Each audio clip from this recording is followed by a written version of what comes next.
Da überlegt man sich schon, ob man dann noch weiter mit dem Auto fährt oder nicht. Ja, das tut weh. Furchtbar. Und wer leidet darüber? Wir. Ganz genau. Das ist sehr bitter. Ich wüsste jetzt nicht momentan, was ich ändern soll daran. Ich weiß auch nicht, wo das noch hin soll. Die Frage ist natürlich, wie sieht das Thema Auto im ländlichen Bereich aus? Wir sind hier in Usingen, rund 15.000 Einwohner, mitten im Hochtaunuskreis und gehen dieser Frage mal nach. Ich wohne relativ ländlich. Auch die Bindung von den öffentlichen Verkehrsmitteln ist dort schwierig. Ich glaube, städtisch kann man da eher darauf verzichten, auf ein Auto. Aber gerade hier so im Land, glaube ich, ist es sehr, sehr schwierig. Und ich glaube, da ist ein Auto auch unabdingbar, um da sich fortbewegen zu können. Da ich nicht so schwer tragen kann, muss ich meine Einkäufe mit dem Auto nach Hause fahren. Dann haben wir in Bad Homburg ein Büro. Und dann müssen Akten hin und her transportiert werden. Das kann man schlecht mit der Taunusbahn machen. Wir bemühen uns sowieso sehr wenig, Auto zu fahren, so wenig wie möglich. Aber ja, die Strecken zur Arbeit muss man halt fahren und die Wege werden dann halt teurer.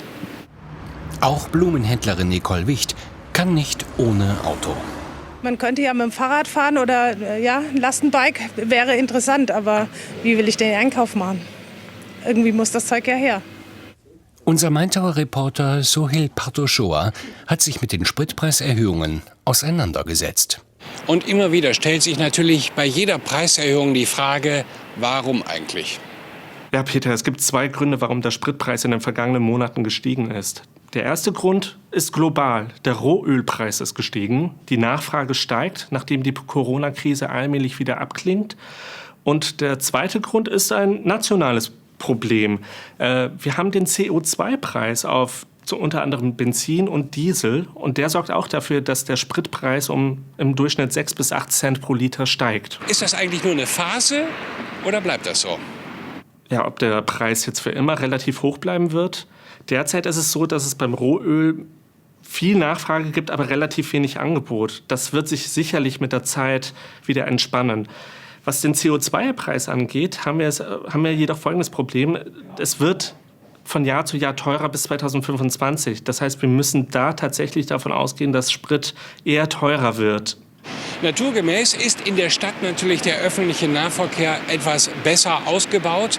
E-Scooter an jeder Straßenecke, aber auch hier steigen natürlich die Spritpreise. Wie kommt das an? In Frankfurt allgemein ist es halt nicht wirklich nötig, ein Auto zu fahren, weil es ist ziemlich alles verbunden, auch was den Bahnverkehr angeht. Es müsste auf jeden Fall attraktiver sein, wieder mit der Bahn zu fahren. Und allgemein auch einfach wieder ein bisschen günstiger, weil es auch einfach sehr teuer ist. Also ich wohne hier in Frankfurt und komme mit dem Fahrrad eigentlich praktisch überall hin. Gibt es denn irgendeine Zeit am Tag, wo Sprit eventuell günstiger ist? Mein Tipp: am besten abends tanken. Am besten zwischen 18 und 19 Uhr und von 20 bis 22 Uhr. Die meisten Tankstellen passen ihre Preise im Laufe des Tages bis zu 7 Mal an. Was müsste getan werden, damit ein Auto uninteressant wird? Dann müsste man wahrscheinlich alle Bahntickets und alles andere kostenlos machen. Weil dann wär, glaube ich, jeder glücklich. Die Infrastruktur, was Bahn und Bus angeht, müsste viel besser sein. Also hier in Frankfurt sind wir noch relativ gut dran, aber wenn man nach Berlin oder Hamburg schaut, da braucht man ewig mit den öffentlichen Verkehrsmitteln von einem an den anderen Ort. Stadt würde ich sagen, mehr bequeme Fahrradwege, mehr Möglichkeit. Die Jugendlichen müssen mehr Fahrrad fahren, mehr Sport machen. Also finde ich, ja, ziemlich gute Antwort, oder?